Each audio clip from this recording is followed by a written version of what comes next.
Thanks for joining us. I'm Lauren Caldwell, and I'm the host of the workshop. So I'll be talking about planning your local diet today.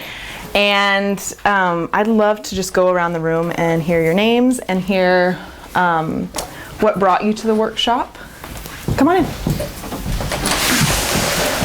And so what brought you here, and anything that you're kind of hoping to get from the workshop, just so I know and can definitely accommodate that. So if we want to start, John, do you want to start? What, introductions? Yeah, introductions, sorry. I'm John Rettenmeyer. I'm on the board of MUD. Just here to watch for a little while. My name is Beth Ann, and I'm MUD program director. Thank you all for coming. I'm Jason Schmidt, and I heard about it through school in a class, so I'm excited to come check it out. What class were you in? Environmental science. Great. I'm a hunter. I'm also in that class, and heard about it, heard about the food, and it sounded pretty good. Hopefully it will be. I'm Julie Walker, and I just am trying to learn to, I've been cooking more. I want to definitely do more local stuff, so not specifically cooking a Thanksgiving dinner, but I think any ideas for eating more local. So Great. I'm here to learn. Great. I'm Laura Churchman. I'm a Hungry Mud board member. And I'm excited to learn about it. I'm Alicia Vanderheiden, and this is my son Corbin. And we were invited by our friend Martin to come, and I haven't been to any programs before, but I'm definitely interested in learning more about growing my own and living locally. So Great. I'm Martin Fair. I've been a MUT member for several years now, so I keep getting the emails, and yeah, this time it worked out. I could come here, and I just started a garden last year, converting a former daycare that's buried under the foot of wood chips into some gardening space, and so I had some first successes this year, and need to do something with that stuff. That's exciting. My name is Megan, and I'm also in the environmental science class and the environmental studies program. So I've heard about you guys, but haven't made it here yet. So Great. my name is Brianna, and I heard about this from my friend Megan. And I thought it was an interesting topic, and I'd also just like to know more about what the organization does too. Great. I'm Steve Yoshimura, and I heard about it through my friend Kevin here, who invited me. But I'm also reading the Barbara Kingsolver book right now, Animal Vegetable Miracle, where she did a similar thing, living for a year of just stuff grown locally. So I'm interested to see how it works in practice. Nice. I'm Bethany Leeming, and just started my own garden this fall, and have been wintering in Missoula for 4 winters now, and just became a member of MUD a couple weeks ago, and came to another excellent class, the winterization class that you guys had here. It's awesome. Good. And I've been helping out with a local, I guess they're not really a nonprofit, Thousand Gardens, which is how I know Megan over there. And, Sure. So they built a bunch of lasagna gardens in town, and I knew nothing about that. And so it was really neat to kind of get into that. And I hate going to the grocery store and buying food. I hate saran wrap, I hate foil, I hate consumerism.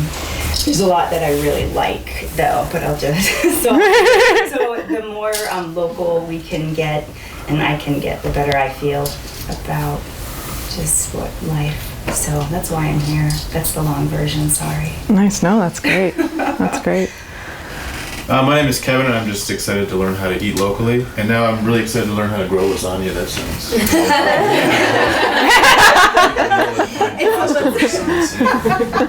think that came out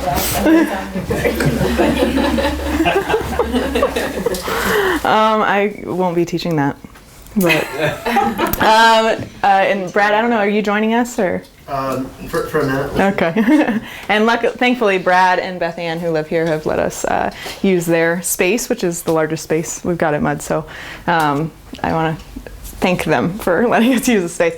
I'm also on the MUD board. I'm the MUD board president. And for those of you that are kind of new to MUD, it's an organization that's mission is to create a replicable model of sustainable living through education, demonstration, and celebration. So We own these 3 lots here, the one that you're sitting on, and then there's one in the middle, and then the one where the other house is. And for MUD is one of the oldest sustainability nonprofits is the oldest in Missoula. It's been around for close to 30 years.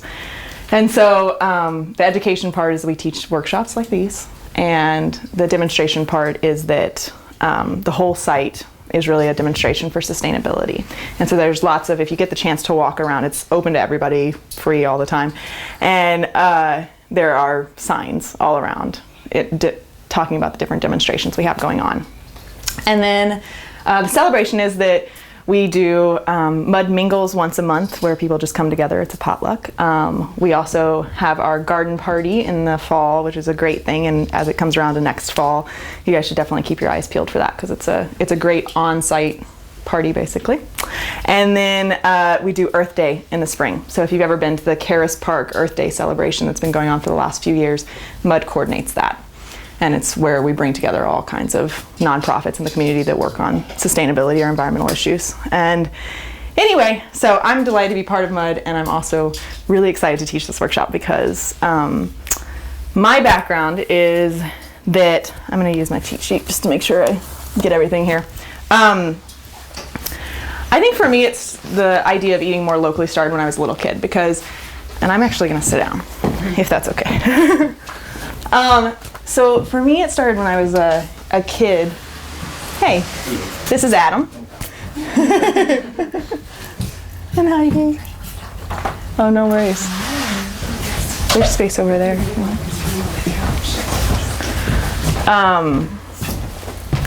So we just got done with introductions, but Adam is another AmeriCorps like Beth Ann on site here, and he helps to run our development work, fundraising and events, the events that I was just talking about. And Heidi is his wife, and they both live on site as well. And then Ivory is the little one.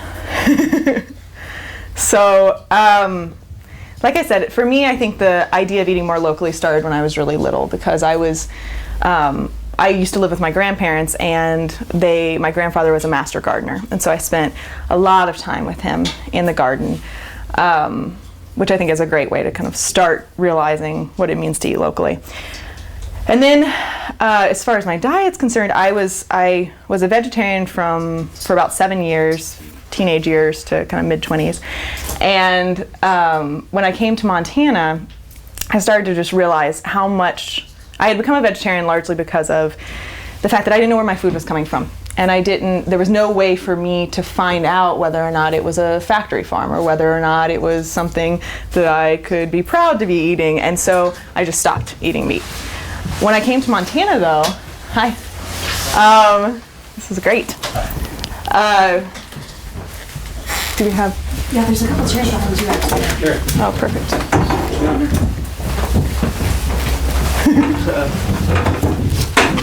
I should put my hand just in case. This is great, by the way. Great turnout. Okay, so when I came here, I started to just realize that I had friends that hunted, and I didn't have any ethical problems with that. And I knew farmers and ranchers, and I didn't have any problems with that. And so I started to eat meat again, but be a lot more conscious of it. And then that led me to be a lot more conscious about kind of all of the food that I was eating and where it was coming from. And I found out about the local foods movement and how this was kind of happening across the nation. But I didn't feel like things were really readily accessible. Like, okay, you're supposed to eat locally. How do you go about doing that? What is available locally? How do I find it? How do I cook it? How do I prepare it for the winter? How do I do all these things in order to eat locally? And so my senior year of undergraduate at the university, I created this cookbook. I'll pass it around. I bet a couple.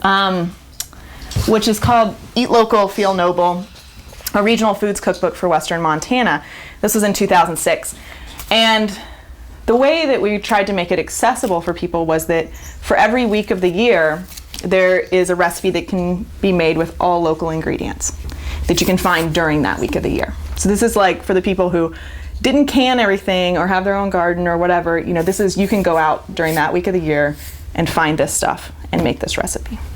So, and they were all contributed by local people in the community or organizations. And so I'll pass this around for people to have a look. Unfortunately, or fortunately, we printed 1,000 and they all sold. And I haven't undertaken the task of remaking it. So I don't have any available, but I just want, you know, I could probably send you guys the PDF if someone was really interested, but just take a look, because it just shows you, I mean, it's got 52 recipes in it.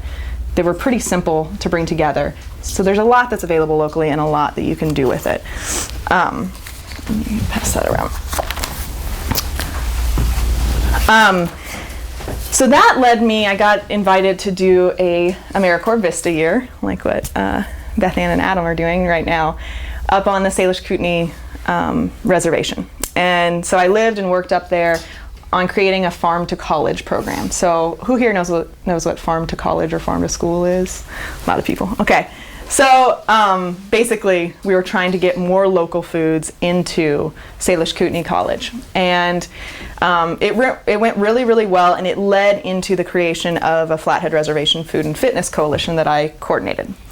And then I kind of got called to task by a friend of mine because I was doing all of this, but, and I would say I was probably eating maybe 10 or 20% locally.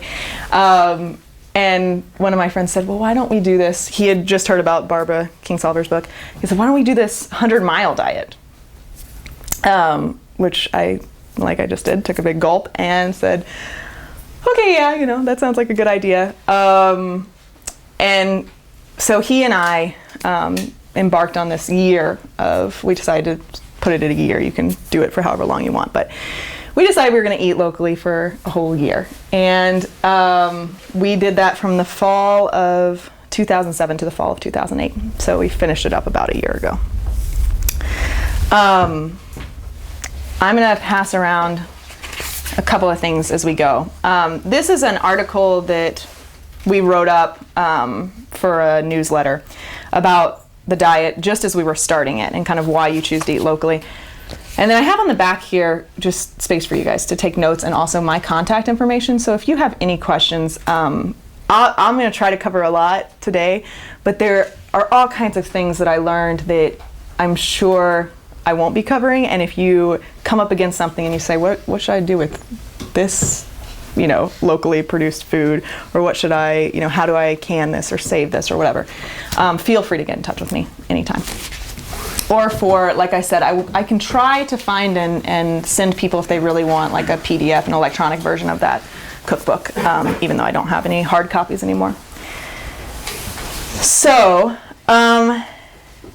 my hope for this is that it's really discussion oriented. I'm going to be talking a lot, but I also want to hear from you guys. So, one of the first things I love to do is, why would anybody choose to eat locally?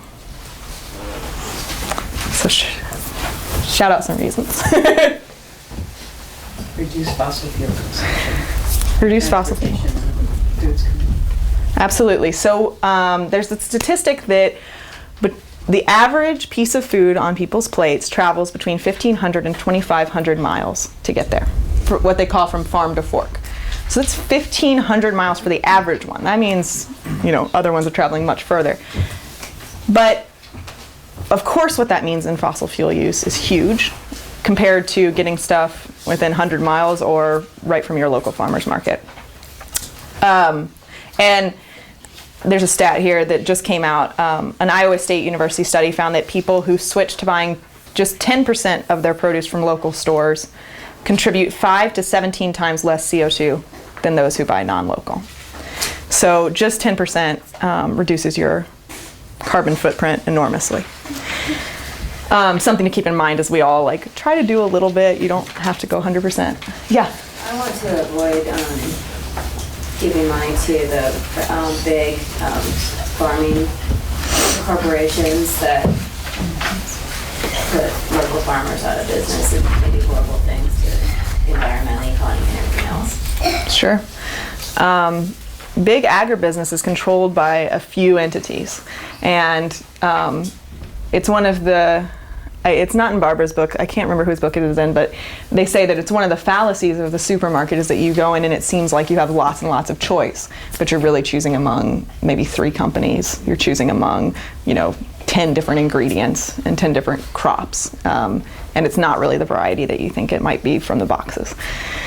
So that's a good point, not supporting those. And conversely, supporting the local economy. So every dollar spent that's in the local economy undergoes what's called the multiplier effect, and it reverberates 3 or 4 times the same amount of money you would have spent on buying ramen or Kraft mac and cheese goes 3 or 4 times as far in the local economy. Other reasons why you would choose? I don't want, chemicals in my food either. Yep. Health reasons are huge. Not just not knowing what's in your food, but because some of it doesn't have to even be reported, but it's not just about kind of the chemicals and contaminants that may be in food that's non-organic or not local, but it's also about the fact that freshness actually is healthier for you. They say that, I think spinach is one that they say loses within a day of being cut, it loses like 30% or 40% of its nutritional value. Things lose nutritional value. And when you think about, if something is made to travel 1,500 miles, if your food is made in order to travel 1,500 miles, it's not made and look good when it gets to the end destination. It can't be both made for that and really made to be the highest nutrient value and the best taste. And so most of our food is made to last. It's made to be durable over distances, not bruise as easily, be big, huge apples, huge, all kinds of produce, huge, and shiny and pretty, but it's not necessarily made in order to actually have high nutrient value.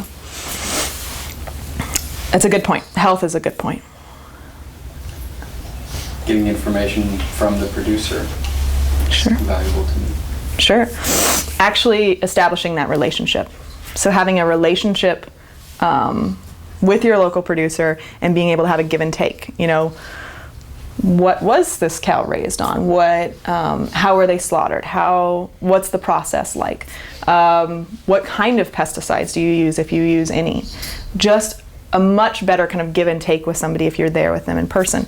This is actually another stat. They said that sociologists estimated that the people who skip the supermarket in favor of farmers markets have about 10 times the numbers of conversations while shopping. They said that's 10 more chances to get lucky. So I think this was like aimed at a different audience.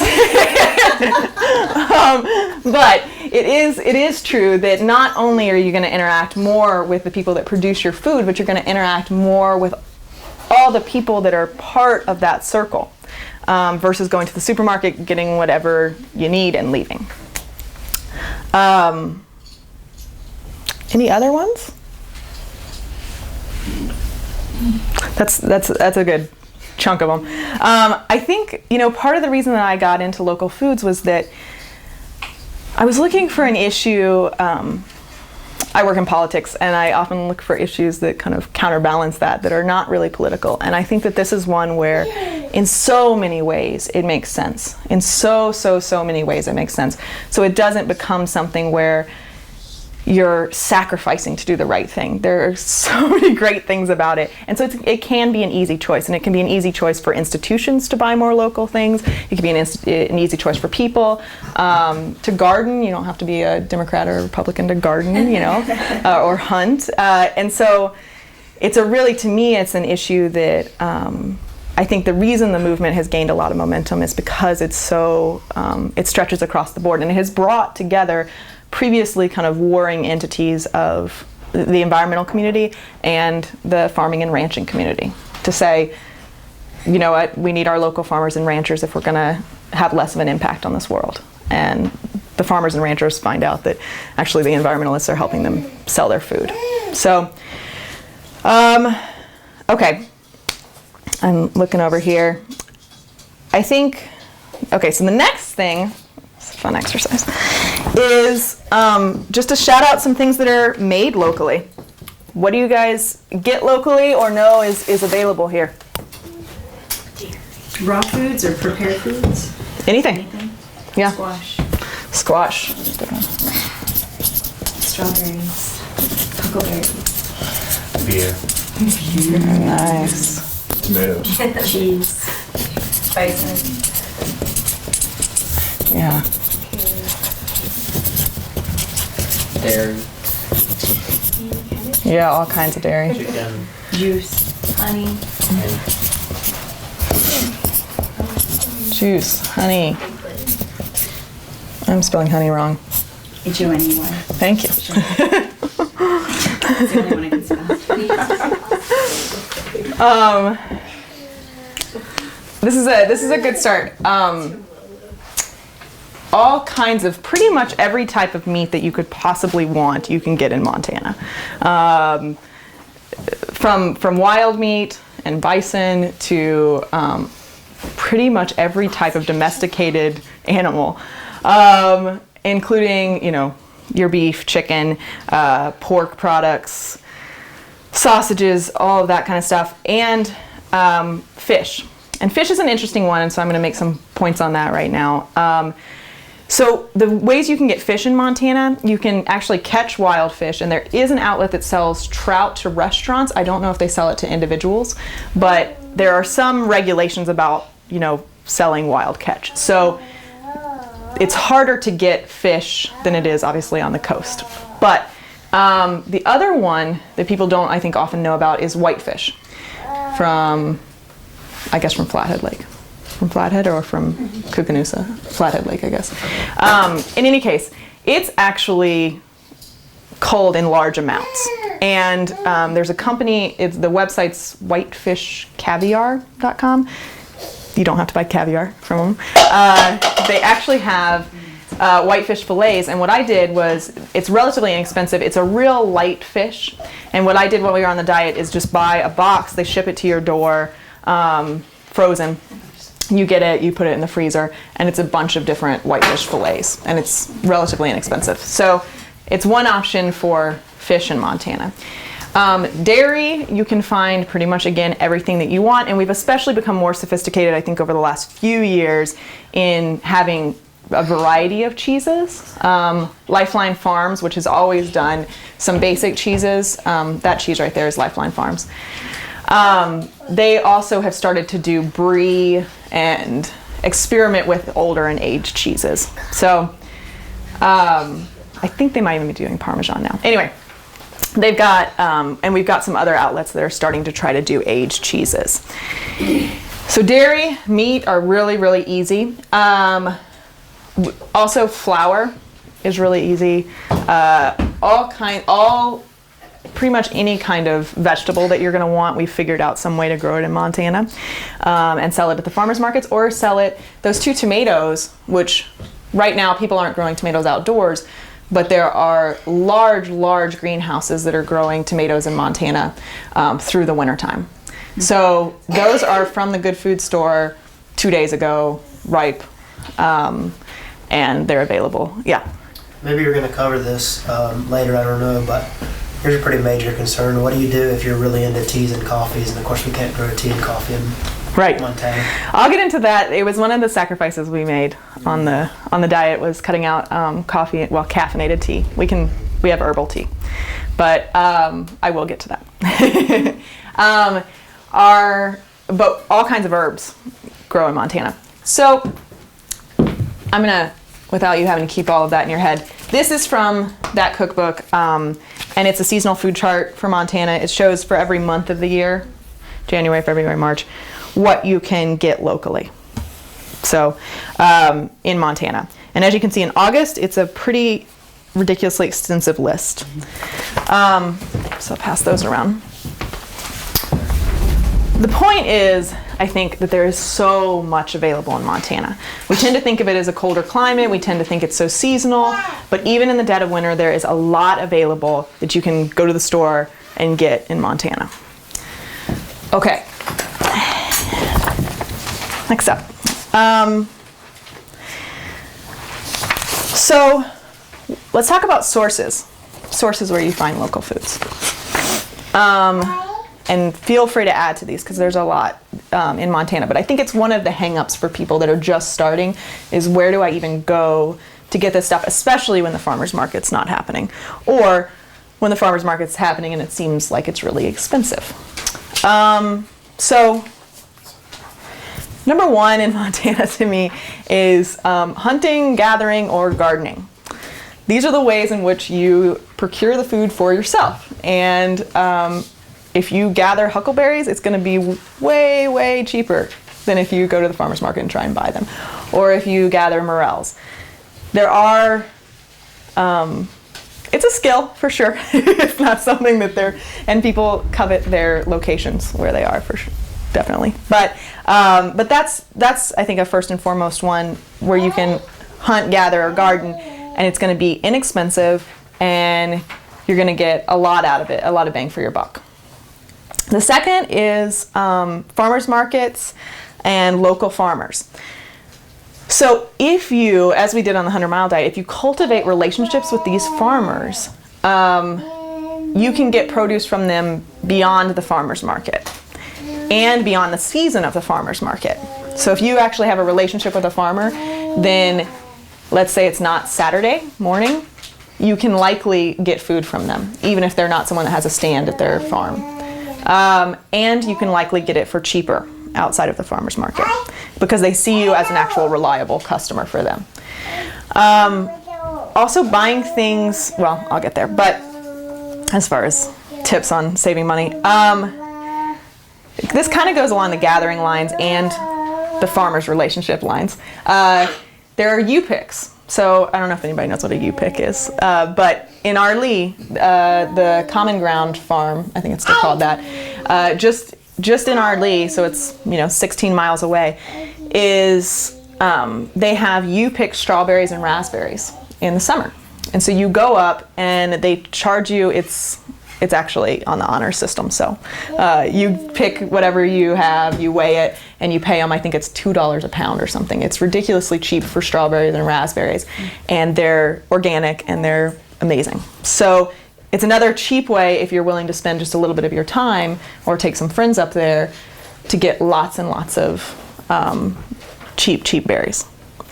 And there are other places that do that. I think some of the apple orchards will do. If they're not able to sell as much as they'd like, then they'll allow people to just come up and flood the apple orchards.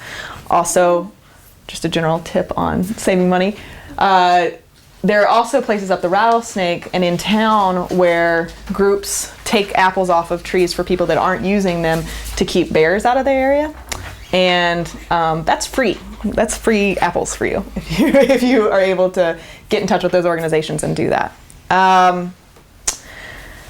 So the local farmers and the local farmers markets, I imagine, but I'll just say that we've got two farmers markets in Missoula. We have the one down at the end of Higgins at the X's, and then we have the one under the bridge, under the Higgins Street Bridge. The difference between the two is that the one at the end of the X's does not sell dairy or meats, and the one under the bridge does. That's the basic difference between the two. There are more differences than that, but they're both good farmers markets. Is there a winter market? There's not.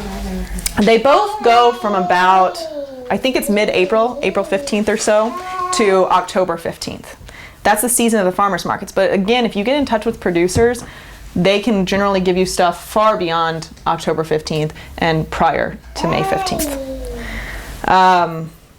I don't know whether there's even an impetus to do a year-round market. I haven't heard anything about that. There's a winter market in Bozeman. I just saw it in the Zone 4 magazine. I don't know what it entails, but interesting to find out. That's good to hear. I've definitely heard from a lot of producers that they feel like they wouldn't want it to be outside anymore, but they feel like they have stuff to give, especially in the fall part of that season. CSAs. Community Supported Agriculture Systems. This is like the Pease Farm has a CSA. There are a few different CSAs here in town, but this is where you buy in. You can buy in for the whole year, and every week you go and pick up an allotment of food. It's again actually a really cheap way to get food. The disadvantage of it, or advantage if you're adventurous, is that you can't prior know exactly what you're going to be getting. They give based on what's fresh and available right then. And so you go, basically, you get all this food, and then you just decide how to make it all, or freeze it, or whatever. But again, it's a really pretty inexpensive way to get a lot of food. Okay, and then we get to the supermarkets. The Good Food Store is by far the number one on not only having local foods and putting that as a priority, but labeling them so that you can tell what you're buying and where it's from. So as you go through the Good Food Store, in the produce section, there's going to be all kinds of labels of whether or not it's from Montana or Washington, and I like that they not only say Montana, but they say Washington or California, so you can still decide if it's something like right now they have potatoes that aren't from Montana. We have Montana potatoes available right now, but they're not from Montana, but they're from Washington. Still pretty darn close when you're talking about your kind of ecological footprint. So they at least tell you where they are. When you go around to the bulk section, they again have labels that will say Montana and a different color coding for things that are from Montana. So they make it fairly easy. If you go and you look at the flour, there's going to be 10 different flour bins, but there's only 2, I believe, a rye and well, maybe 3, a rye, a wheat, and a white flour that are from Montana. So if you look for that little Montana label, it makes it really easy to see that, compare the price between the two, and decide whether or not you're going to go with the Montana flour. Other stores, though, since this, I would say in the past 3 years or 4 years in Montana, in Missoula, other stores have started to get local foods. They've started to feel that pressure from the community. So even when you go into Albertsons, you can find Lifeline. When you go into Orange Street, you can find a lot of local foods. Rose Hours. It's much more limited than the Good Food Store, but there are local food items available at most of the groceries in Missoula now. Does anybody have any other kind of questions about sources of local foods? The Missoula Community Market, the Missoula Food Co-op, so really good. Right, sorry. Thank you.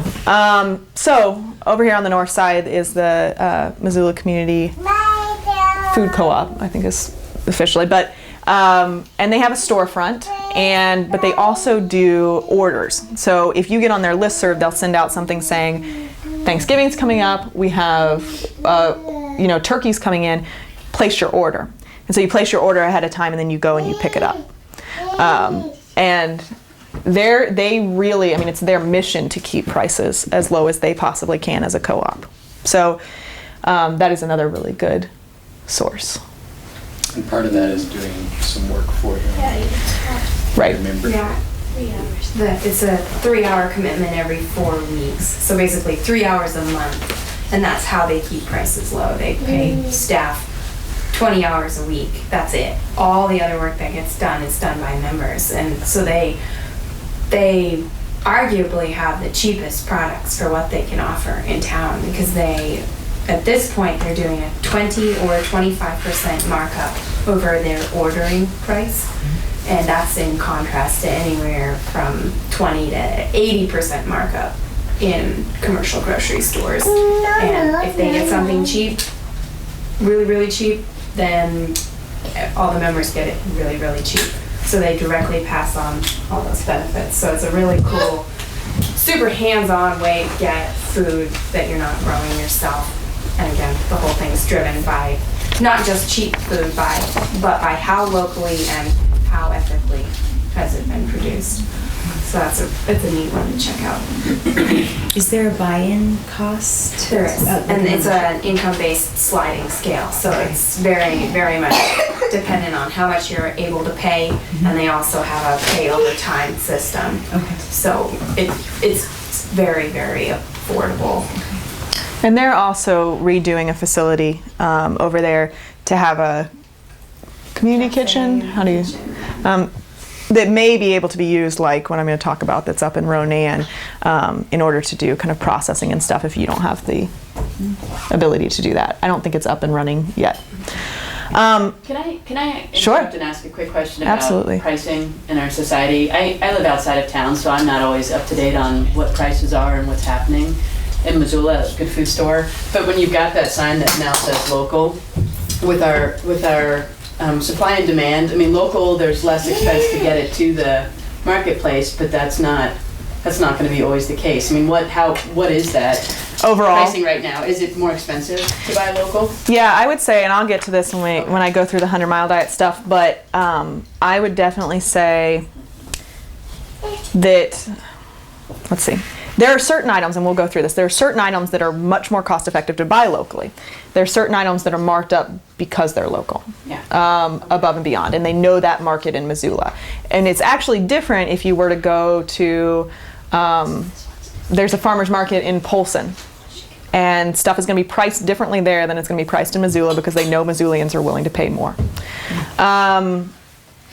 So I think it depends on where you are and what the climate is. But yeah, some stuff is definitely marked up based on it being local. It's also true that you might be paying, it seems like it traveled 1,500 miles, it should cost more. It's part of the kind of... But then there's buying power associated also with that. Also. There's buying power, and if the stuff is made at lower than living wage, if it's made on massive tracts of cleared forest, cleared rainforest, that kind of stuff, it's going to be way cheaper. There's no way that you're going to be able to beat it with a local farmer getting paid a living wage. And so there are some things, I mean, it's going to be really, really hard to find local meats that are cheaper than the cheapest thing that you can buy, because the cheapest thing you can buy is going to be from a foreign country, again, where people are paid practically nothing. So do I hear you correctly that eating locally, your 100-mile diet was more expensive than like going to another Albertson, Safeway, what have you, and buying the cheapest food that you can find? We'll definitely get into that. I'm going to kind of launch into the 100-mile diet and exactly what we did, and we'll talk about costs. I don't think that it was overall, but there are other reasons why it kind of that balanced out the fact that some of the food was more expensive. Okay. With that, though, I think that we should eat. Does anybody object to that? And then we can kind of head into this one, but let me go in there for a second and get things set up. Everyone, I just want to say what we're about to eat. So, I'd like to know. Yes. So this idea is that it's a holiday meal that you could replicate for Thanksgiving or Christmas if you want. And so the turkey is from the Hooterite Ranch farm out in Choteau, near Choteau. The dressing has local breads, onion, which you can get at the Good Food Store right now from Montana. I think that's mostly, and gravy. So the dressing, if anybody's a vegetarian, the dressing is non-vegetarian. Mashed potatoes have the herbs, the garlic, and the mashed potatoes are all from Montana. And we've also got butternut squash soup, which you can get, again, at the Good Food Store right now. You could have gotten it at the farmer's market. You could still, if you had a relationship with that farmer, get it from them. And it's something that saves exceedingly well. So we have butternut squash soup as well. The apple cider, which is, I believe you can look at it. It's either from, I'm sure it's from the Bitterroot. And then there are a couple of other things in there just for you to see. The pasta, the only locally, like Montana made and processed pasta is from Costa Pasta. It's available in bulk at the Good Food Store, relatively inexpensive. It's spiral. So I just want you to be able to look at it so you can kind of visually see it if you go into the store looking for it. And there's some honey, which you can certainly pour on your meal if you want, but it's mostly there. It's mostly there just for looks and for you to see a couple of the different local honey brands that we have. And also wine is in there for looks. There are a couple of different local wineries. Tin Spoon Winery, which used to be Rattlesnake Winery, which is in the Rattlesnake. And there's Mission Mountain Winery up in the Mission Valley Range. They're local in the sense that if you spend your dollars with them, it's still a local business. The actual ingredients of their wine aren't local. Whereas Tin Spoon, a lot of the ingredients of their wines are local. And this one that I have here is a sweet cherry wine. So they used flathead cherries. But they have a number of different wines that are local. Hi. And that's dinner, and go on in and get some. And the cornbread has backyard eggs. And they brought in cornbread, which has, it has backyard eggs. It has eggs from here, within 100 feet. All right. Yeah. Well, first I'll just point out that Beth Ann brought in some materials we have at Mud on freezing and dehydrating and canning from the MSU Extension, I believe, the extension agents that are here in Missoula. And then we've also got Missoula Community Co-op, what we were talking about, where you can become a member. You work a little bit for your membership, but they have, it's part of their mandate to have the lowest pricing that they can. So there are some brochures for them. You can also find them online, and a few other things over here. Anything else that you wanted to mention? So anyway, on your way out, if you want to pick up any of those resources, feel free. And for those of you that missed it, at the end of this, you're going to do a little evaluation, and you can put down your email. And if you put your email on that, I'll make sure to send around the recipes for all of the holiday stuff. I intended to get that ready and bring it, and I just didn't get around to writing them up. So anyway, definitely. And the other thing I think that you should note in general on recipes is that, yeah, it's great to have the cookbook. It's great. I'll send you these recipes. But something you can do so easily is anytime you have an actual ingredient, like I got butternut squash, or I got potatoes, or I got whatever, look up different recipes online. It's amazing to me. I am of the internet generation. It still amazes me that how much is available, and that you can kind of sift through recipes until you find something that's pared down enough to where it's mostly local. You can find the stuff locally. So as long as you have your kind of list of what's available locally, you can compare that to different recipes and then go out and get it. Okay, so feel free to keep moving about. Hopefully dinner was good. I'm glad it looks like people enjoyed it. Yeah, oh sure. I mean, part of it is just to illustrate, I got all of that on Friday or Thursday. So none of it did I, freeze from earlier in the year or whatever, or can. It's all available. So, and should be available if you decide to do the same thing, repeat it for Thanksgiving or Christmas. The vast majority of it will be available. So, hello. Okay, so now I'm going to kind of launch into the specifics of what we did for a year, the 100-mile diet, what that meant, and kind of how we defined it, what our rules were. Talk more about kind of the cost element, and I'm probably one way or another going to tell a few stories in here. This is a pretty hilarious year. And then I'm going to talk specifically about kind of preparing foods for the winter. And something that I like to do is just say, like, here are a few that are such no-brainers in this category that you should definitely do them. Here are some things that take forever and you probably won't eat and or don't freeze or can well or whatever. So those just give you some tips on. And there's a whole lot more information there. So like I said, if you have specific items that you're wondering what to do with, or the best way, whether it's canning or freezing or whatever, please get in touch with me, because going through it for a year, there's a lot that we learned. And then I'll talk a little bit more about places where you can find out more information on these things. I do want to say, tell me, is it Bethany? Mm-hmm. On Bethany's point early on, what we didn't say about one of the reasons to eat locally is the reduction of all of the wastes that are associated with foods, being all of the packaging. When you go to the store, it's like it's packaged inside a package inside a package. And pretty much, I'm trying to think if anything, the potatoes were in a bag, like a biodegradable bag. And I think that was it of the things that I bought that were actually packaged. So you reduce a lot of the packaging waste, which is a really nice thing about buying locally. Okay, so the 100-mile diet. This is a phrase that was started in 2005, I think coined in 2005 by this couple that was living in Canada. So they were involved in local foods. I think they lived in Vancouver, and they had written a book. I believe it's called A Year of Eating Locally, the 100-Mile Diet, something like that. And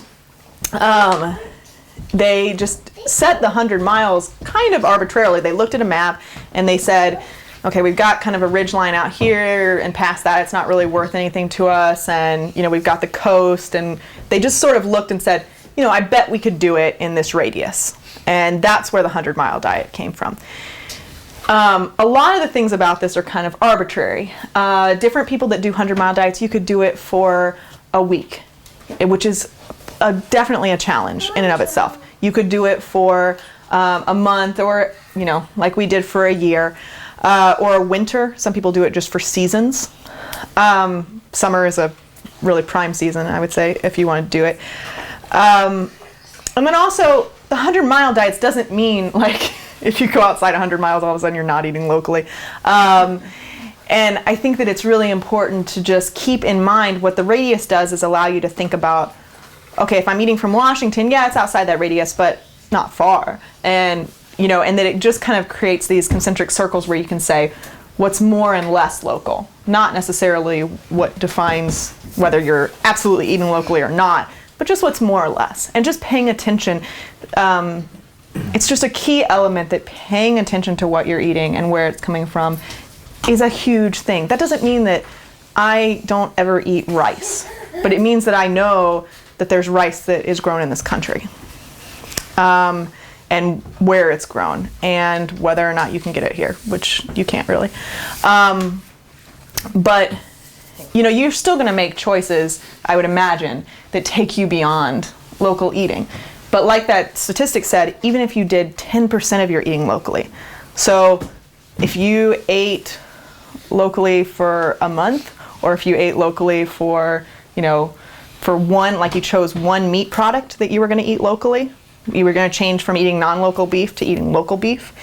Those kinds of small changes have a huge impact in terms of your carbon footprint, and also how much money you're spending in kind of the local economy and all that stuff that we talked about before. So I'm going to talk about why we pushed ourselves to this limit of 100 miles. And we were really strict about how we went about it and what things we cut out. This meal that we just ate is it would not have qualified for what we did on the 100-mile diet.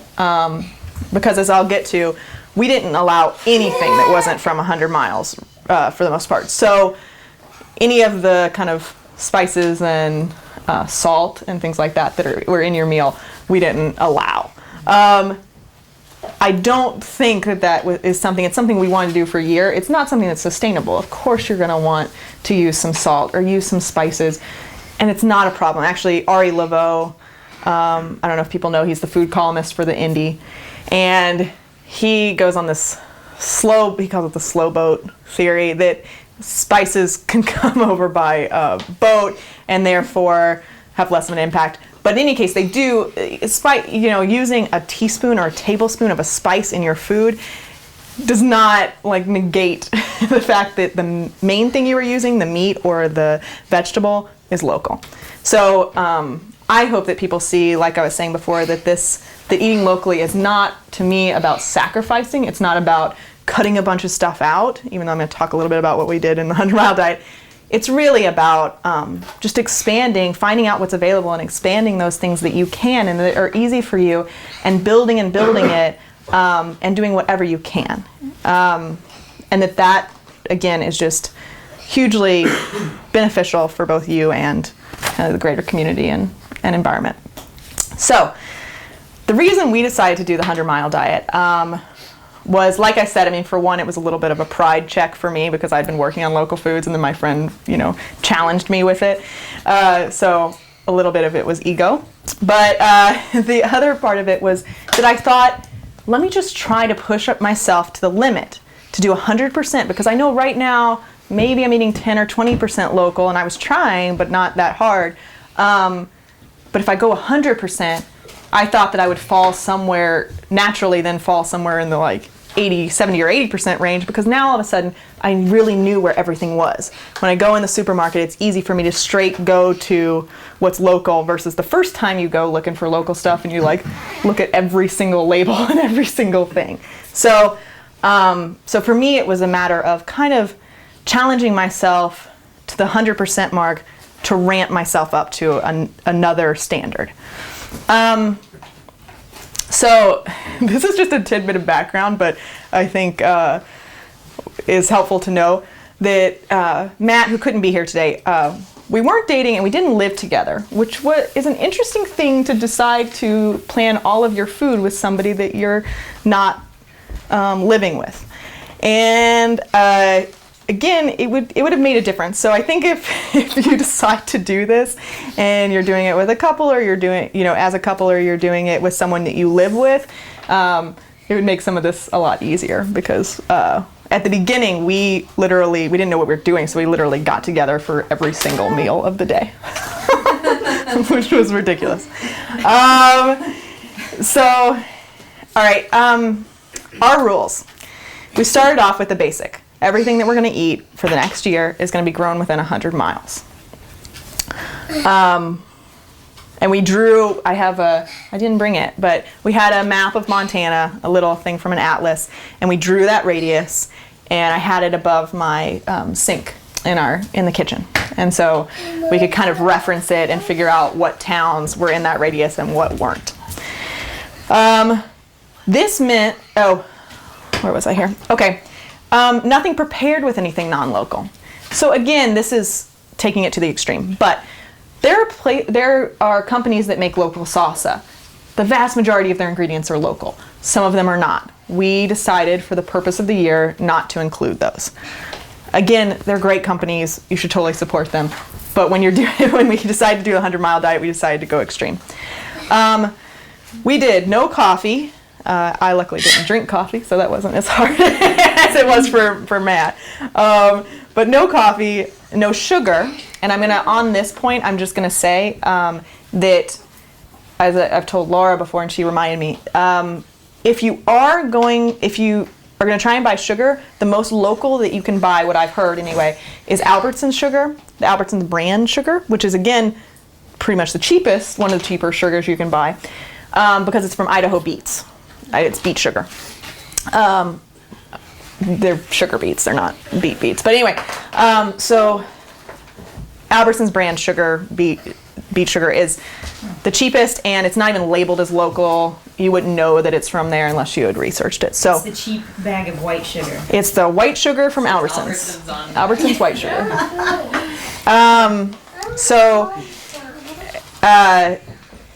No caffeine, because we don't have any kind of caffeinated plants in Montana. So any of the teas that we had were herbal teas. And no salt. Again, as a friend reminded me, you could get like one thing of Morton salt or one thing of like sea salt from California, and that would probably last you just about a year. So again, before you started? No, we didn't. I had friends that were like, just buy it before you start the diet. And we didn't. We started it on a certain morning, and literally, if there was anything in our fridge, we gave it to people. If there was any, spices and stuff, we just put away for a year. So anyway, so we didn't do salt. Mashed potatoes are not very good without salt. So just, again, as you're going through these things, and salt is something that's pretty low impact. Also, I have heard now that there is a company, I'm trying to remember where they're out of, that's out of eastern Montana that does actually get salt. That does make salt. So there is natural salt in Montana. It's just a matter of whether or not there's a company that's extracting it. And we could have probably tried to get it for ourselves or something, but we just didn't. We made a couple of kind of caveats to the 100 miles. One was that if we went to visit somebody, we would try, or went home for Christmas or whatever, we would try to eat as locally as we could and encourage kind of family members to eat locally, but we wouldn't hold ourselves to the 100% thing. And that, this was a good one, that we could bring back stuff that was from within 100 miles of that location. So this leads to, I'm just going to interject this story here. So my sister, thank the Lord, lived in LA at the time. So I went to visit her, I think twice during that year, and I literally took maybe like one change of clothes and 2 suitcases. I came back with citrus and avocados and things like that. Which again, maybe is a little bit cheating, but also felt completely fine, because what it caused was that when I was in LA, my sister and I tried to seek out and find all the local sources that she had available to her. And so there was what she thought was a flea market about 5 blocks from her. She'd always driven past it and she just thought it was a flea market. It was a farmer's market. And so when she found that out, because I was visiting, she started going there all the time. And she found that it was cheaper where she was than the grocery. So it had really good effects, but it was, it was pretty funny when we went to those places. We like made up a list ahead of time of what there was there that we couldn't get here, and so that was one of our exceptions. Another one was wheat products. If we were to stick to the 100 mile, we would have had to grind our own wheat, because there are people who have it for cattle or something, but they don't actually mill it within 100 miles. So we made an exception there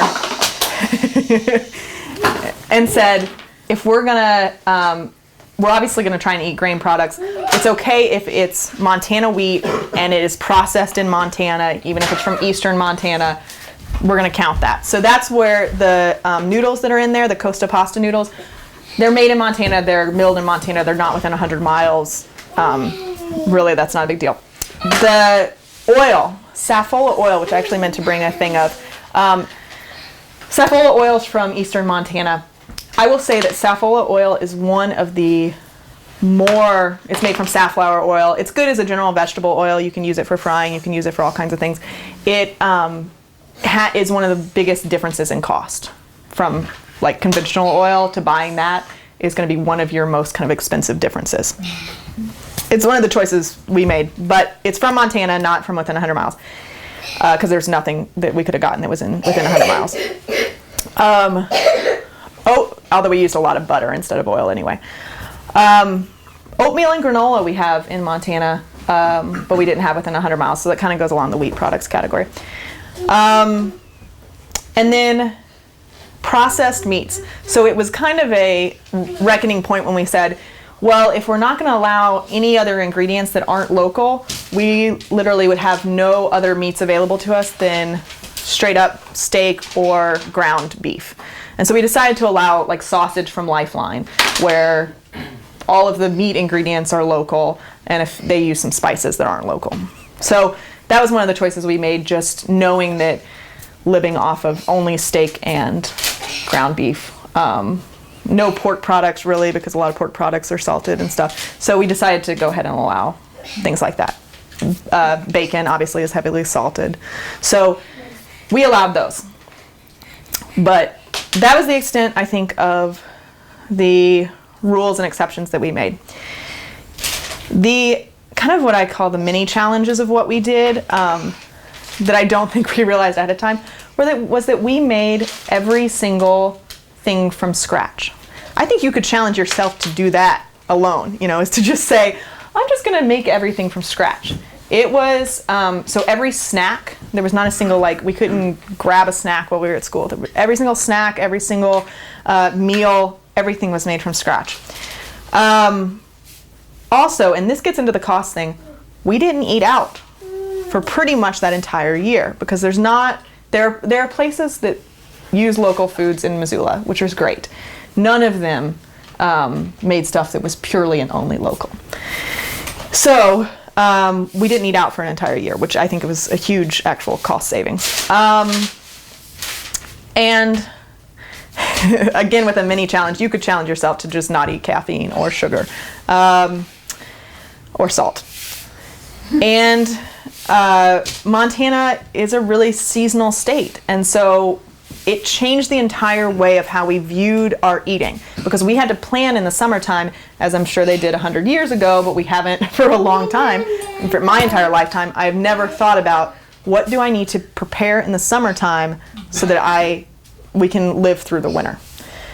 Obviously, I think if we'd gotten to the point of live or die, we probably would have forsaken the diet. But luckily we didn't, because we over-planned. And if you lived in a state like California or something, you could do it year-round without having to do quite as much planning. Another challenge is that in Montana, in the last 50 years, we've flip-flopped. We used to 70% of what producers in the state produced was used in state. We now export 70% of what we produce.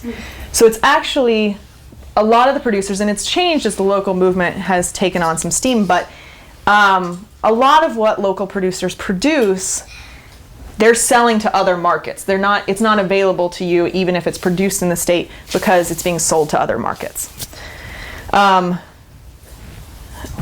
then another mini challenge was that we were always feeding our friends and they were never feeding us.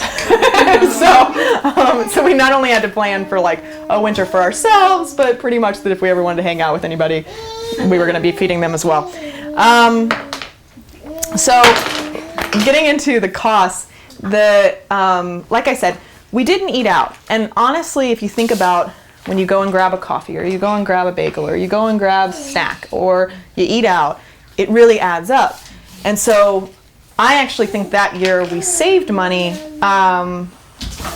primarily because of that, and we actually kept track of a lot of the money. We've just never done the like official tallying of everything.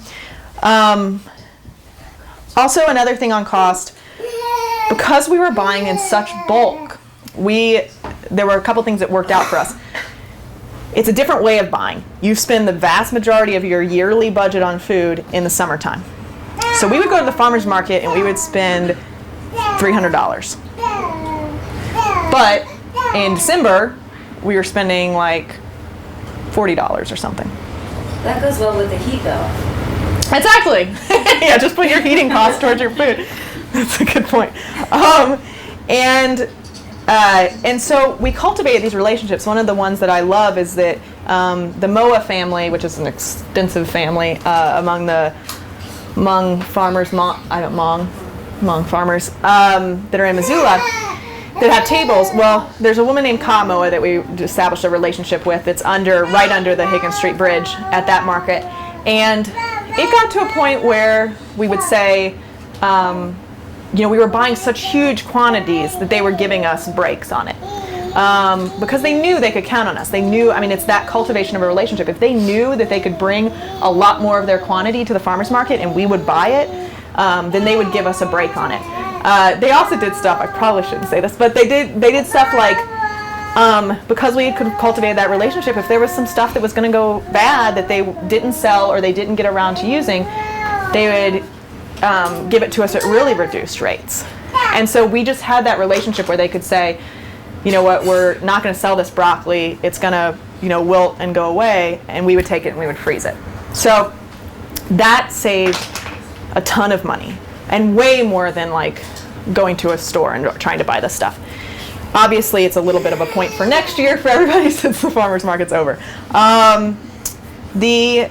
And I think that that's true of anybody that you would approach at the farmer's market. If you let them know, like, next week I'm going to do some tomato canning, and I will happily buy, a whole box of tomatoes from you if you're willing to bring it next week. They'll do that for you because they have that relationship. At the Good Food Store, if you buy stuff by the case, you get, I believe it's a 10% discount. Is that right? So we bought cheese by the case. You can freeze cheese. We bought pasta by the case. which is really easy to keep. You bought flour by the case. There's a lot of stuff that once you identify it, you buy it by the case. If you have the ability to store that, and again, even if you chose one thing that you had the ability to store, it makes a difference, and you can get a 10% discount. So that's a really good kind of cost-saving things to know. If you know there's something like flour or pasta that you know you're going to use it up, and you can store it without having it in your fridge, it's a real help. And then as far as specific items, there are items that are cheaper than you buy them at the store. When corn is in season in Montana, usually they sell it at the farmer's market. You can get it for 25 cents an ear. You cannot get it in any store for that, even non-conventional corn. Conventional corn in the supermarket. So that's one that is really cheap. It's also one of the best ones for freezing. I think corn freezes about the best of vegetables. Potatoes. You can get really cheap Montana potatoes that are about as cheap as you can get at the store for conventional products. Going into kind of about the same expense, or maybe a little bit higher, would be your flour, your bread, a lot of vegetables.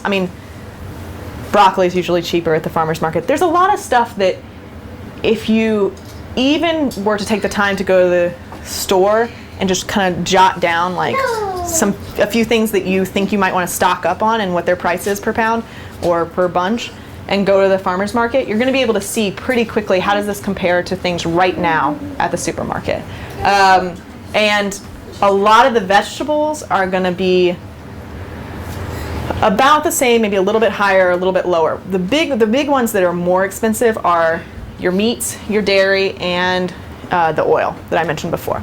And so those are the points where you just decide how far are you going to go with it, and maybe you're just going to do one meat product. Maybe I'm just going to get my bacon locally, or maybe I'm just going to get my beef locally, or maybe I'm just going to get my pork. Or chicken or turkey, which actually from the Hooterite farms aren't much more expensive than they are at the store. Or the whitefish. If you choose just one of those and still get your other stuff conventionally, that's still a good step, and you're not going to be spending as much as if you go for all your meat locally. Meat is by far the thing that we spent the most on. Did you guys take into consideration during this diet this year how humanely the animals were butchered? Well, obviously like a local farmer, I don't know if they allow it in Montana. I know in other states they don't allow some people to butcher on site. Right. Some states allow chickens to be butchered on site. Right. So how did you deal with that? Yeah, we did. The vast majority of the meat that we got was from Lifeline Farms, which is a biodynamic farm. All these words, but anyway, it's a biodynamic farm, which means that it's a holistic farm. Everything that they produce goes into the farm, like the wheat and everything that they produce goes into the animals, and then the manure comes from the animals, goes back into the farming. Anyway, it's a whole system farm, and I've visited that farm, and so know how the animals are raised and know how the animals are treated and ultimately killed. Other ones, honestly, I hadn't visited. Well, when I did farming work up on the reservation, I worked with a lot of the local ranchers and knew how they were slaughtered up there. But I think it wasn't an issue that we got into quite as much, but like I said, the vast majority, probably 90% of the stuff that we bought was from Lifeline. Also, Lifeline Farms. If you buy it at the Good Food Store, very expensive. If you buy it at other grocery stores, very expensive. If you buy it from them at the farmer's market, slightly less expensive. If you go to their store in Victor, quite a bit less expensive. And you can get their bits and ends of the cheeses that weren't the right amount, to sell in the store, and that kind of stuff, which can save a lot. So specifically with Lifeline Farms, if you're ever traveling through Victor down to the Bitterroot, stop in and see what they have available and load up on it, because it's really cheap through their store. It's the cheapest of what the options are. Let's see.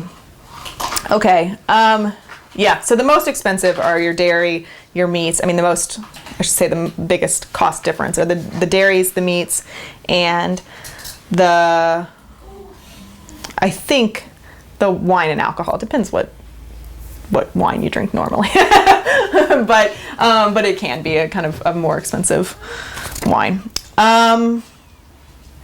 Okay, so does anybody have any more questions on cost? I wish I could tell you, this is how much we spent from 2006 to 2007, and this is how much we spent from 2007 to 2008, and I don't have those numbers.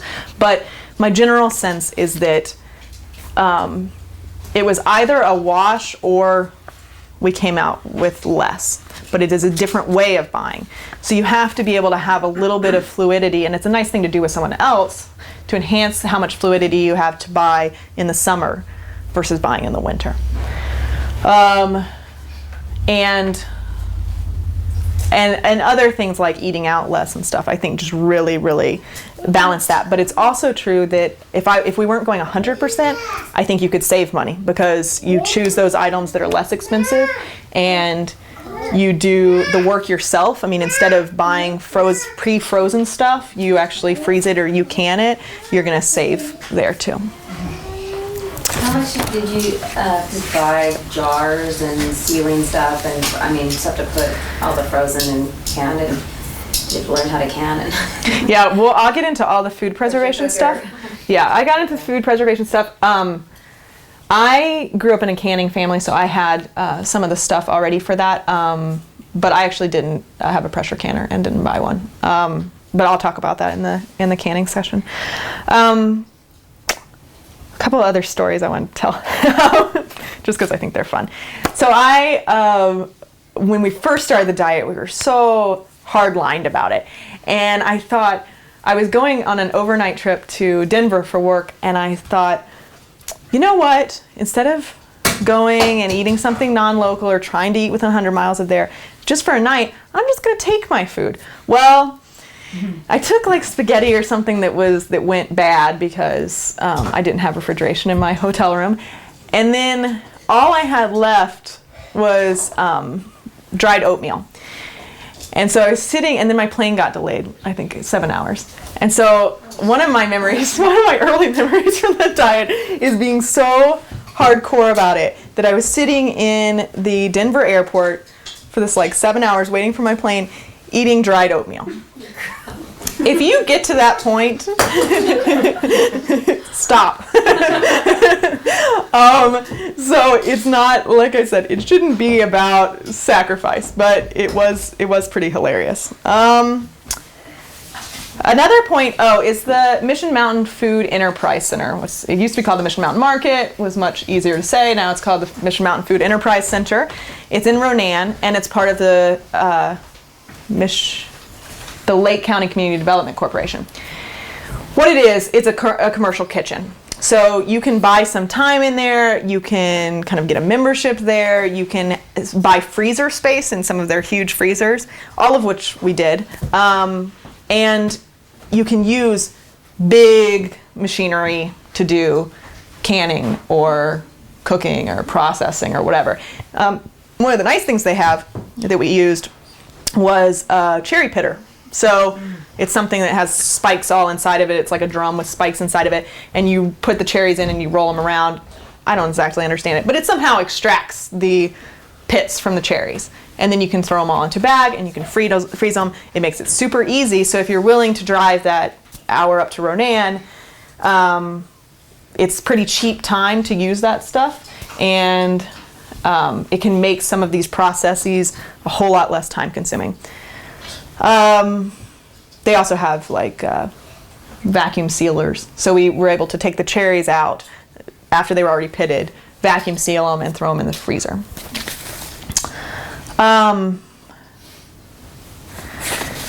Okay, this one's actually my favorite story. So, like I said, we were so intent on finding every last thing that was local that within 100 miles that we could use. And one of the things that came up was vinegar, because we had a lot of pickling cucumbers, but we didn't have local vinegar in order to pickle them. So I was searching for this and asking kind of all my contacts, and nobody knew any local one. And then someone I was talking to, who will remain anonymous because you'll find out why, but said, well, you should talk to this guy. we'll just call him John. You just talk to John. And he gave me the number for John. And I called John and I said, we're really desperate for vinegar. This is the closest I've ever come to a drug deal. I'll just say that. I said, we're really desperate for some vinegar. We really need some vinegar, local vinegar. We're doing this 100-mile diet thing, and otherwise we're not going to be able to, pickle anything. And he said, okay, you can come down tonight. It was like after 10 or something. You're going to come down tonight after 10. Here are directions to my place, and this is how much it'll be. Okay, that's great. I don't care how much it is. What'd you say? Unmarked bills only. It's actually, yeah, he might have even said, yeah, cash or something. But it was this is how much it's going to be. Well, that's fine. I don't care how much it is. We need vinegar. So we get in the car and we drive down in the middle of the night. And we go, it's out really rural, so it took us like an hour to get there. And we drive up and there are like chickens and things all over the property. And it's farmhouse. And he comes out, I think he was in a bigger guy, he was in his robe and slippers. And I even think he made us pay him up front. But then we walked down onto his property and into this little shed where he has big open vats of vinegar that are in different stages. And if you know vinegar, it's like a sourdough mother. You have what's called the sourdough mother is it's a living thing. So there's like a living organism that kind of creates the vinegar. Same as sourdough. You have to feed this a sourdough starter in order to have something that's going to make your bread rise. Well, so he has these big vats, open vats of vinegar. And I had gone to the university and gotten pH strips. Because you have to have a certain acidity of vinegar in order to ensure that when you pickle something, it's going to not kill you. So you want high acidity. For any canning, you want a high acidity for the most part. So I brought these pH strips. So I pull out the pH strips, and he was very excited about that. So he had me testing all his different vats, and then he had us doing shots of vinegar, which he thought vinegar is just great. I do not really like straight vinegar. To which I believe he called me a wuss. And Matt, who I was with, just took him like a champ, even though I knew he didn't like it either. And he really gained the respect of this person. So we're back there. The main reason that it's all secret is because he is not licensed to sell vinegar. And it's actually a difficult process. And these are some of the things that you'll learn as you kind of go into local foods, is that there are local producers that produce organically, but they don't either meet haven't been doing it as long enough to get the actual organic certification, or they don't want to pay for it. You actually have to pay for that certification. And so, there are these practices that are going on that you wouldn't necessarily know about because they're not labeled. And then there are a lot of people who, you have chickens on your property, you can't really sell them, right? So there are regulations around these things. And what he had never done was undergo all of the rigmarole of getting it to where he could sell his vinegar officially. And so he was very skittish about this and was very much like, don't ever tell anybody my name, don't ever tell anybody where you found this. And I would not have sold it to you if I wasn't so hard up for money right now. You just happened to call on the right night. So anyway, which was pretty hilarious. It really did feel like some kind of contraband deal. So that was our foray for vinegar, and it worked out just fine. We pickled stuff. And how much did you buy? I think we bought like 6 gallons worth of vinegar. A lot of vinegar. Yeah, he was hilarious. And one more, this is my last story. But we did actually eat out 2 or 3 times that year at the Redbird.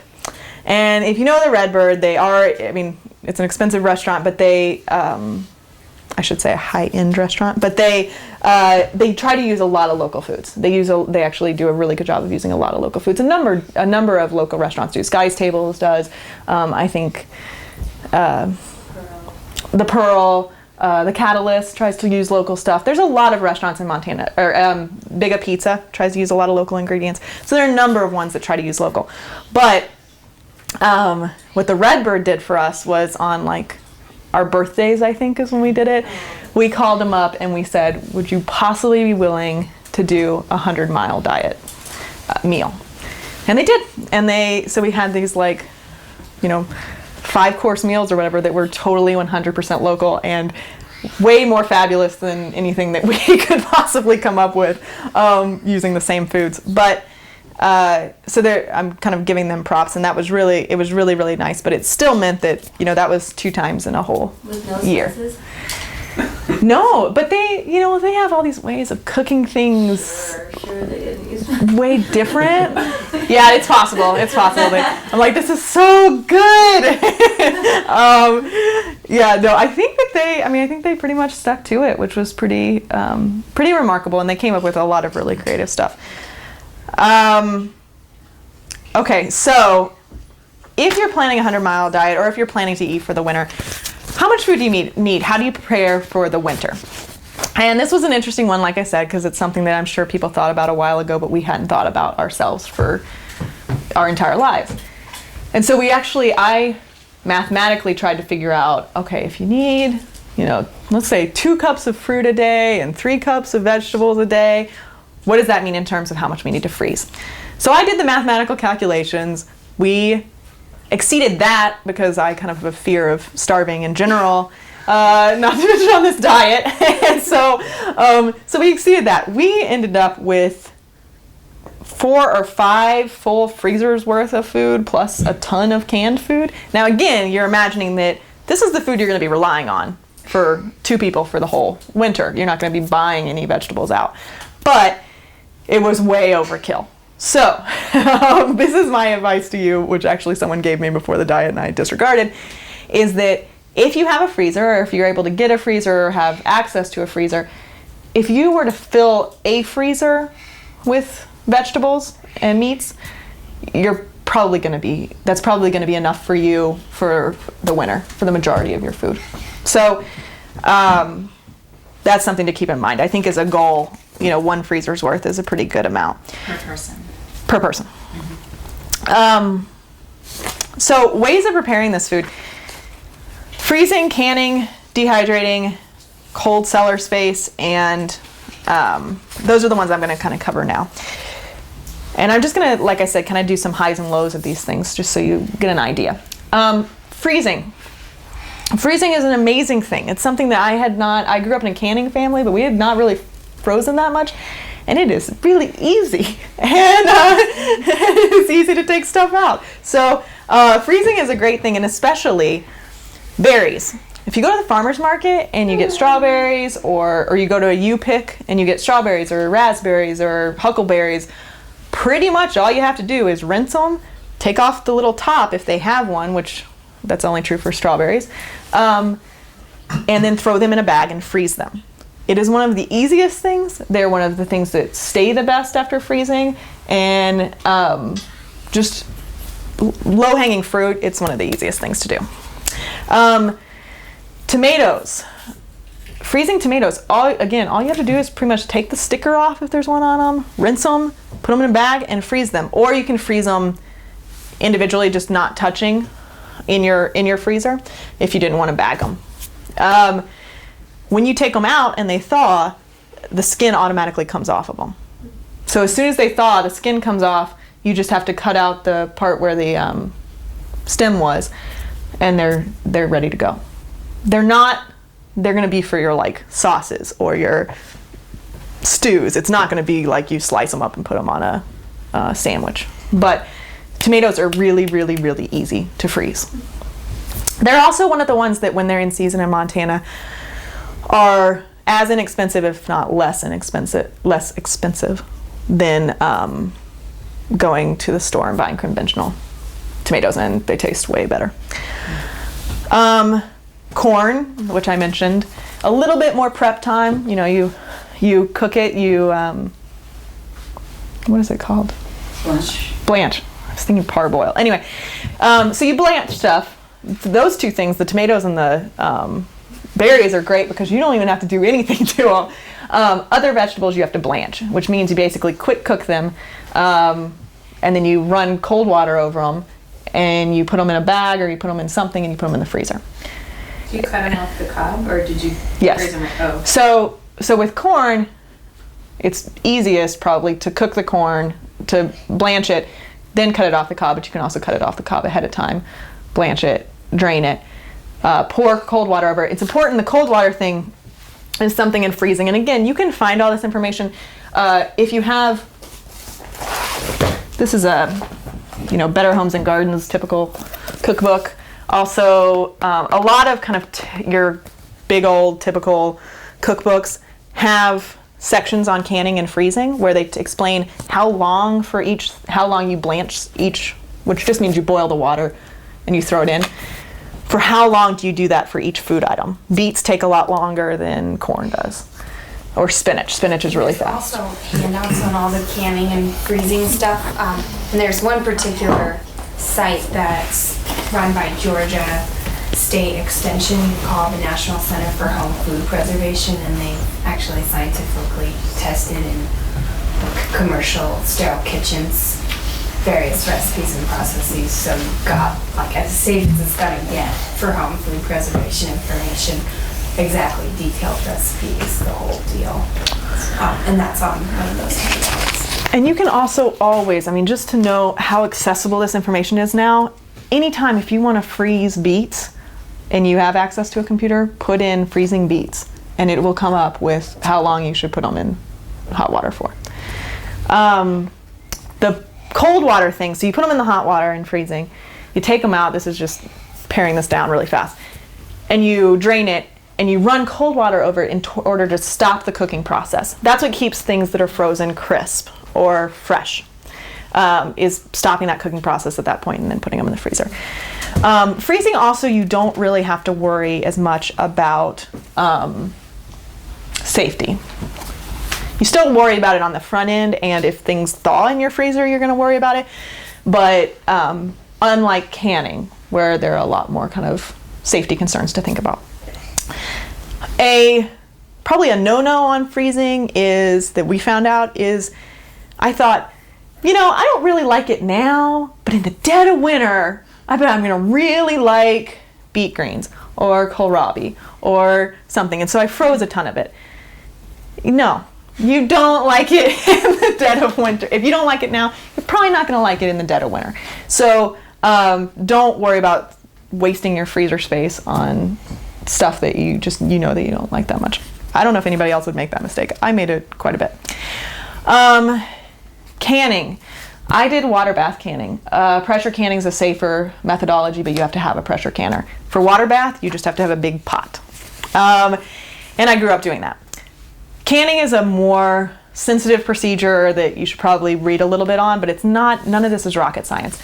And some of the low-hanging fruit on canning, and something you can do right now, is applesauce. Applesauce sounds mysterious. It's actually, you just cook apples and then you mash them up. That's applesauce, and it's really good. You don't even have to they're naturally kind of sweet, so you don't have to put sugar. You can put sugar and cinnamon or whatever, but you don't have to, and it is a really simple thing to can. You still have to go through the canning process, but the actual getting the apples ready is really easy. Green beans are really good canned. Tomatoes are really good canned as well. You can choose between freezing and canning. The nice thing about canning is obviously that you don't have to have any freezer space, and you can just put it kind of wherever you have space, obviously. Right behind us.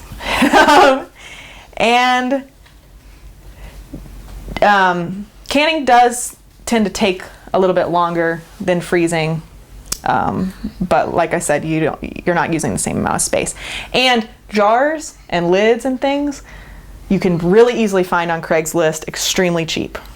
I was surprised they're not even that expensive to buy new, but no, that's true. Or secondhand stores. I've never bought jars or rings new ever. If you but don't go to a secondhand store in August hoping to find anything for canning. You've got to go like now. You have to go during the seasons when people aren't doing that, or when they're like, okay, I tried it and it didn't work, or it was way too much work and I'm never going to do it again. You know, that kind of thing. And you can find them for pennies. The big enamel kettles, everything. And you sterilize them before you use them, so it's not any worry that someone else used it before. One little caveat that hopefully you'll bump into if you do any reading about it is you can reuse your jars and the rings, like the outer layer, but the lid that actually seals, you need to use a new one every time you can. To make sure it seals. You can store stuff in those jars and reuse the lid, but don't ever can with an old lid. That's too bad. I found that out this fall. Oh no.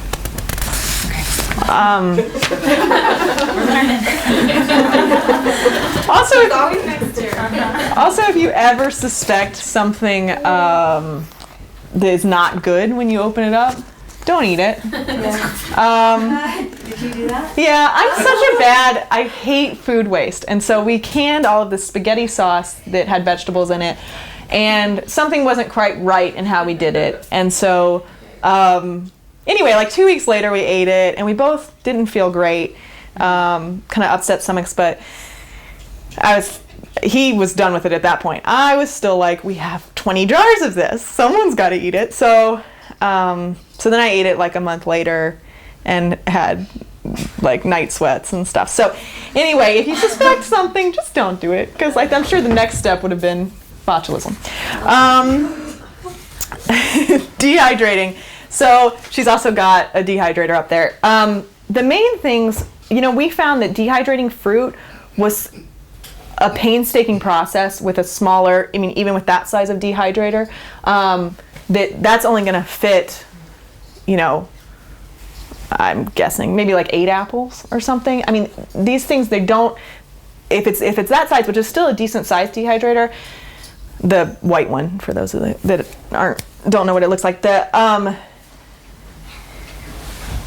it reduces down a ton and it takes a long time, even with electric ones.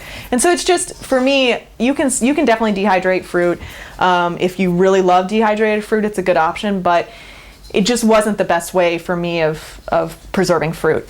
However, herbs, it is a great way for quickly drying and making sure that your herbs are dried. It is a great way to dry hot peppers. And just making sure that these things are really dry and ready to like go in a box and go hide away somewhere until you're ready to use them. Morels, it's good for, and fruit if you're willing to kind of stake it out, or you can get have access to or rent larger dehydrators. I don't know if do we have a larger one here at Mud? We have a solar dehydrator at Mud. So you can also build one of those and do that. Yeah, and we actually have all of this equipment that she's talking about available through the tool library. So you don't necessarily even have to buy the pressure cooker. Just come check out Mud's. Any day of the year, it's not that you can only do this during harvest season either. Right. Another handy tip that I recently learned is at yard sales, you can buy pressure cookers for $2. Yeah. But in the store, if you buy them brand new, they're like $100 to $200. Yeah. And if you buy used true. Pressure canners, what you want to do is get in touch with Missoula County Extension, and they'll check the pressure gauges and everything and make sure that it's working right and it seals properly, so it's not going to not get to the right temperature or blow the top off as you start to pressurize it or something. They're really happy to do that for you. Who's this? Missoula County Extension, and their contact information is on these sheets. Okay. And convection ovens. I haven't done it myself, but my friends just use, if you have a convection oven function on your oven, they use it to make jerky, dry meat. And, Just and a it's 200. That's a good idea. I've never done that. Great. And smokers. People have smokers. Or if you have an inefficient refrigerator that gives a lot of heat off, you can just stick stuff on the top of your refrigerator and keeps it warmer than the ambient temperature dehydrates. And on really hot days, especially with herbs and stuff like that, you can put them out. You can lay them on cooking sheets or whatever outside and right in the sun, and they'll dry really fast too. Lauren, I have a question. Yeah. I was told by someone, we have a ceramic top oven, just the flat, that you can't do canning on those. It's true. But what would the reason be? Just the heat, or? They don't maintain heat. I don't know if you've noticed, but they It turn goes up off and down, on, yeah. and that's a problem. You need a Oh, okay. steady heat to keep that temperature up, to keep the pressure up. Okay. You're Thanks, talking Beth. about the kind that doesn't have... A flat top. Yeah, it doesn't. Okay. Yeah. It's Right. Didn't have, Right. Yeah. Okay. The last thing I wanted to hit on was the cold cellar. We didn't have a traditional cold cellar, but what I had was one of those typical Missoula basements. It's like a really tiny room with maybe concrete or dirt floor. And it's beneath your house, it's under the ground. So those work really, really well actually to use as a cold cellar, especially if you insulate it a little bit from the heat that might be coming down from your house. You can use that. I've had people that have crawl spaces that they've just kind of stuck like winter squash down there is a really good choice. But we were able to keep potatoes and winter squash really through like March of the following year. And this is again not a like cold cellar that we built, not something that we bought, something that was already existing in my house that we could just use. And so we built like some shelving down there and just put in, had flats of potatoes, onions, winter squash, and had our canning stuff down there too. Is there any minimum temperature or anything it can't go above, or? So it's supposed to be, I believe they say right around 40. 40 to 50 Is where it's supposed to be. I think mine was more closer to the 50, and so there were some things that didn't last as long. I mean, if you have one that's exactly at the right temperature, you can have apples that last for years, or carrots that stay crisp. No, I've had people that have, and these are people that have more sophisticated systems. They have different rooms that are different temperatures and it's regulated and stuff like that. But they can last for years. Things can last for years. When we were a kid, we used to put potatoes in our crawl space, and they would grow those long eyes and stuff. So the things that you It works. that are good to think of as you do this is that, again, these were relationships we cultivated with the farmers. So we said, okay, before the end of the season, we would like 3 boxes worth of potatoes. What we want you to do is pull them out of the ground.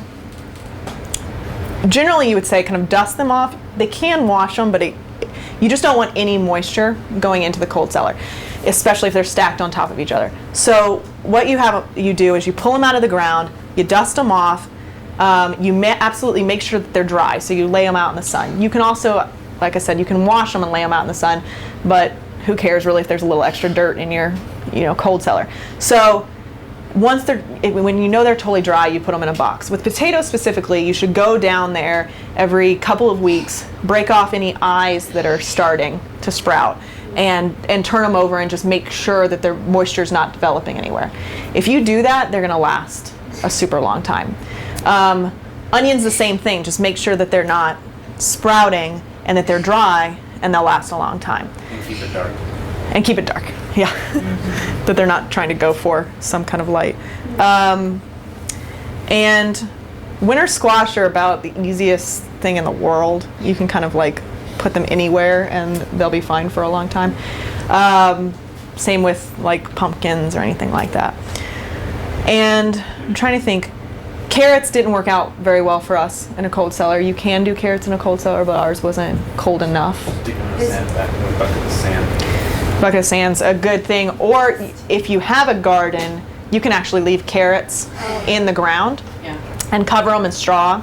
And then you can go out and pull them out of the ground in the wintertime, and they'll be fresh and have stayed good. Green onions, I think also. Green onions? That's good to know.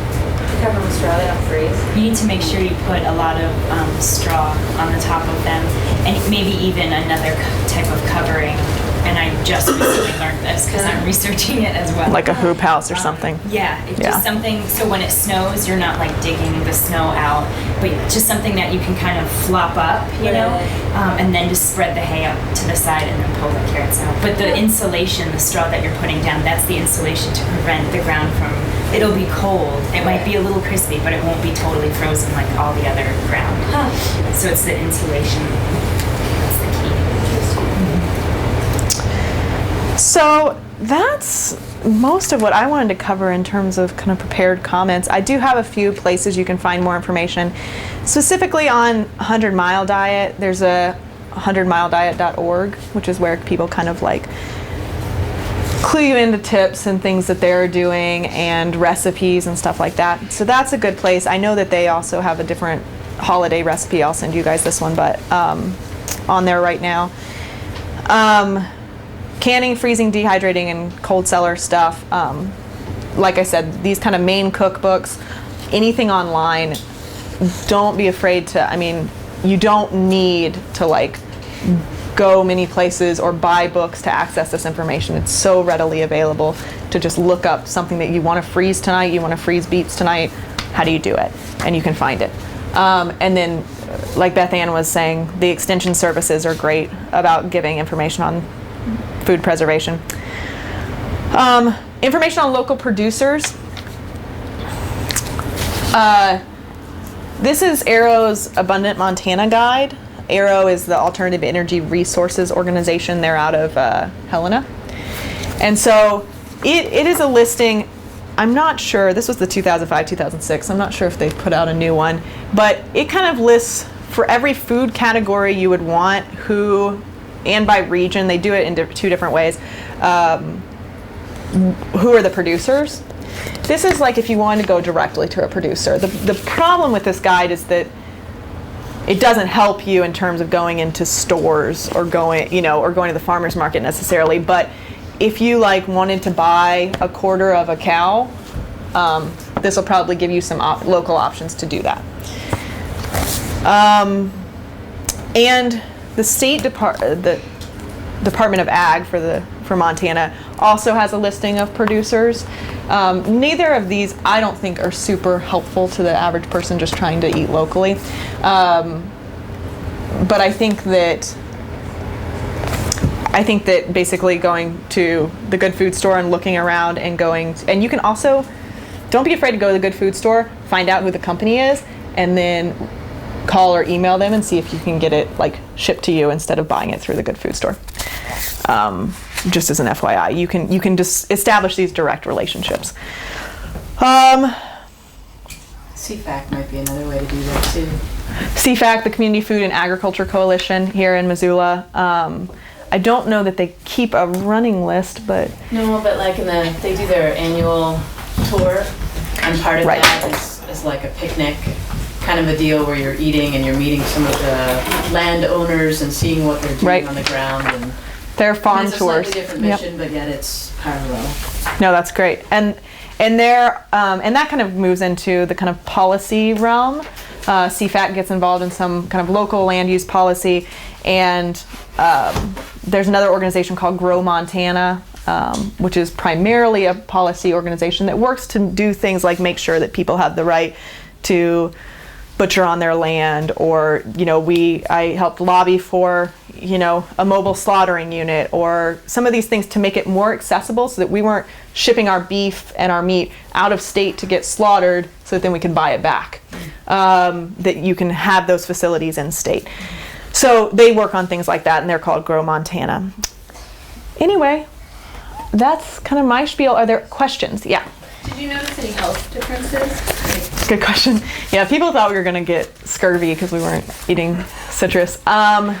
No, I noticed improvements.